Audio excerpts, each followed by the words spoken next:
अस्सलामुअलैकुम दोस्तों। पिछली वीडियो में हमने रसूल पाक सल्लल्लाहु अलैहि वसल्लम के साथ ताइफ का बदसलूकी वाला वाक़या तफसील से जाना था, जिसके बाद रसूल पाक सल्लल्लाहु अलैहि वसल्लम ने मक्का की राह में मज़ीद आगे बढ़ना शुरू किया और वादी नखला में जाकर रुक गए। अब इस वीडियो में हम आगे के वाक़यात जानेंगे, लेकिन वीडियो स्टार्ट करने से पहले आपको ये बताता चलो कि ये वीडियो सीरीज़ अर-रहीक़ुल मख्तूम बुक से ली गई है, जो कि सीरतुन नबी का एक सबसे ऑथेंटिक सोर्स है और इस बुक को काफ़ी अवार्ड्स भी मिले हैं इसकी ऑथेंटिसिटी और नॉलेज की वजह से।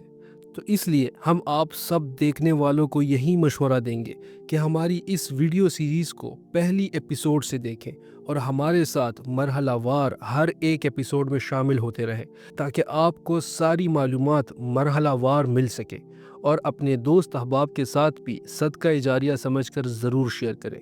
तो चलिए बग़ैर किसी और ताख़ीर के शुरू करते हैं अपनी आज की वीडियो। वादी नखला में आप सल्लल्लाहु अलैहि वसल्लम का क़याम चंद दिन रहा। इस दौरान अल्लाह ताला ने आपके पास जिनों की एक जमात भेजी, जिसका जिक्र कुरान मजीद में 2 जगह आया है, एक सूरह अल-अहकाफ में, दूसरा सूरह जिन में। सूरह अल-अहकाफ की आयत ये है, और जबकि हमने आपकी तरफ जिनों के एक ग्रोह को पेरा ताकि वो कुरान सुने, तो जब वो तिलावत कुरान की जगह पहुंचे तो उन्होंने आपस में कहा कि चुप हो जाओ। फिर जब उसकी तिलावत पूरी की जा चुकी तो वो अपनी कौम की तरफ अज़ाब इलाही से डराने वाले बनकर पलटे। उन्होंने कहा, ए हमारी कौम, हमने एक किताब सुनी है जो मूसा अलैहिस्सलाम के बाद नाजिल की गई है, अपने से पहले की तस्दीक करने वाली है, हक और राह रास्त की तरफ रहनुमाई करती है। ए हमारी कौम, अल्लाह के दाई की बात मान लो और उस पर ईमान ले आओ। अल्लाह तुम्हारे गुनाह बख्श देगा और तुम्हें दर्दनाक अजाब से बचाएगा। अब सूरह जिन की आयत ये है, आप कह दें मेरी तरफ ये वही की गई है कि जिनों की एक जमात ने कुरान सुना और बाहम कहा कि हमने एक अजीब कलाम सुना है जो राह रास्त की तरफ रहनुमाई करता है। हम उस पर ईमान लाए हैं और हम अपने रब के साथ किसी को हरगिज़ शरीक नहीं कर सकते। ये आयत जो इस वाक़ये के बयान के सिलसिले में नाजिल हुई है, उसके सियाक़ व सबाक़ से मालूम होता है कि नबी पाक सल्लल्लाहु अलैहि वसल्लम को शुरू में जिनों की इस जमात की आमद का इल्म ना हो सका था, बल्कि जब इन आयात के ज़रिए अल्लाह ताला की तरफ से आपको इत्तला दी गई तब आप वाकिफ़ हो सके। ये भी मालूम होता है कि जिनों की ये आमद पहली बार हुई थी और अहादीस से पता चलता है कि इसके बाद उनकी आमदो रफ्त होती रही। जिनों की आमद और उनका इस्लाम कबूल करना असल में अल्लाह ताला की तरफ से दूसरी मदद थी, जो उसने अपनी गैब के छुपे ख़जाने से अपने इस लश्कर के ज़रिए फ़राहम की, जिसका इल्म अल्लाह के सिवा किसी को नहीं। फिर इस वाक़ये के ताल्लुक़ से जो आयात नाजिल हुई, उनमें नबी पाक सल्लल्लाहु अलैहि वसल्लम की दावत की कामयाबी की खुशखबरी भी है और ये वजाहत भी कि कायनात की कोई ताकत इस दावत की कामयाबी के रास्ते में रुकावट नहीं बन सकती। चुनांचा इरशाद फरमाया गया, और जो कोई लब्बैक नहीं कहता अल्लाह की तरफ पुकारने वाले की पुकार पर, तो वो अल्लाह को आजिज़ करने वाले नहीं हैं ज़मीन में, और नहीं होंगे उसके लिए अल्लाह के मुकाबले में दूसरे मददगार। यही लोग कुली गुमराही में मुब्तला है। इस मदद और बशारतों के सामने गम और उदासी के वो सब बादल छट गए जो ताइफ से निकलते वक्त गालियाँ, ताने और पत्थर खाने की वजह से रसूल पाक सल्लल्लाहु अलैहि वसल्लम पर छाए हुए थे। आपने पक्का इरादा फरमाया कि अब मक्का लौटना है और नए हौसले और लगन के साथ दावत इस्लाम और तबलीग रिसालत के काम में लग जाना है।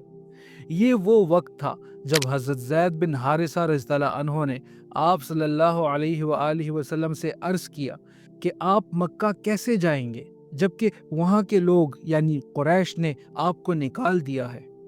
तो आपने फरमाया, ए ज़ैद, जो हालात तुम देख रहे हो, अल्लाह ताला इनसे ज़रूर छुटकारा और निजात की कोई राह निकालेगा। अल्लाह यकीनन अपने दीन की मदद करेगा और अपने नबी को गालिब करेगा। آخر رسول اللہ صلی اللہ علیہ وآلہ وسلم وہاں سے روانہ ہوئے اور مکہ کے قریب پہنچ کر کوہ ہرا کے دامن میں ٹھہر گئے۔ پھر خزاع کے ایک آدمی کے ذریعے اخنس بن شریک کو پیغام بھیجا کہ وہ آپ کو پناہ دے دے، مگر اخنس نے یہ کہہ کر معذرت کر لی کہ میں صرف حلیف یعنی معاہد ہوں اور حلیف پناہ دینے کا اختیار نہیں رکھتا۔ اس کے بعد آپ صلی اللہ علیہ وآلہ وسلم نے سہیل بن عمرو کے پاس پیغام بھیجا، مگر اس نے بھی منع کر دیا اور کہا بنی عامر کی دی ہوئی پناہ بنو کعب پر لاگو نہیں ہوتی۔ پھر آپ صلی اللہ علیہ وآلہ وسلم نے موتم بن عدی کے پاس پیغام بھیجا۔ موتم نے کہا ہاں، اور پھر ہتھیار پہن کر اپنے بیٹوں اور قوم کے لوگوں کو بلایا اور کہا تم لوگ ہتھیار باندھ کر خانہ کعبہ کے گوشوں پر جمع ہو جاؤ، کیونکہ میں نے محمد کو پناہ دے دی ہے۔ اس کے بعد موتم نے رسول اللہ صلی اللہ علیہ وآلہ وسلم کے پاس پیغام بھیجا کہ آپ مکہ میں داخل ہو جائیں۔ آپ صلی اللہ علیہ وآلہ وسلم پیغام ملتے ہی حضرت زید بن حارثہ رضی اللہ عنہ کو ساتھ لے کر مکہ تشریف لا گئے اور مسجد حرم میں داخل ہوئے۔ اس کے بعد موتم بن عدی نے اپنی سواری پر کھڑے ہو کر اعلان کیا قریش کے لوگوں، میں نے محمد کو پناہ دے دی ہے، اب کوئی انہیں ہاتھ نہ لگائے۔ ادھر رسول اللہ صلی اللہ علیہ وآلہ وسلم سیدھے حجر اسود کے پاس پہنچے، اسے چوما، پھر 2 رکعت نماز پڑھی اور اپنے گھر چلے گئے۔ اس دوران موتم بن عدی اور ان کے لڑکوں نے ہتھیار باندھ کر آپ صلی اللہ علیہ وآلہ وسلم کے ارد گرد پہرا دیا، یہاں تک کہ آپ اپنے گھر میں داخل ہو گئے۔ کہا جاتا ہے کہ اس موقع پر ابو جہل نے موتم سے پوچھا تھا تم نے پناہ دی ہے یا تم مسلمان بن گئے ہو؟ موتم نے جواب دیا میں نے پناہ دی ہے۔ یہ سن کر ابو جہل نے کہا جسے تم نے پناہ دی اسے ہم نے بھی پناہ دے دی۔ رسول پاک صلی اللہ علیہ وآلہ وسلم نے موتم بن عدی کے اس حسن سلوک کو کبھی نہیں بھولا۔ چنانچہ بدر کے بعد جب کفار مکہ کے کئی قیدیوں کو گرفتار کیا گیا اور ان میں سے کچھ کی رہائی کے لیے جبیر بن موتم آپ صلی اللہ علیہ وآلہ وسلم کی خدمت میں حاضر ہوئے تو آپ نے فرمایا اگر موتم بن عدی زندہ ہوتا پھر ان بدبودار لوگوں کے بارے میں مجھ سے بات کرتا تو میں اس کی خاطر ان سب کو چھوڑ دیتا۔ تو دوستو، اپنی اگلی ویڈیوز میں ہم آگے کے واقعات تفصیل سے جانیں گے۔ تب تک کے لیے ہمیں اجازت دیجیے، اللہ حافظ۔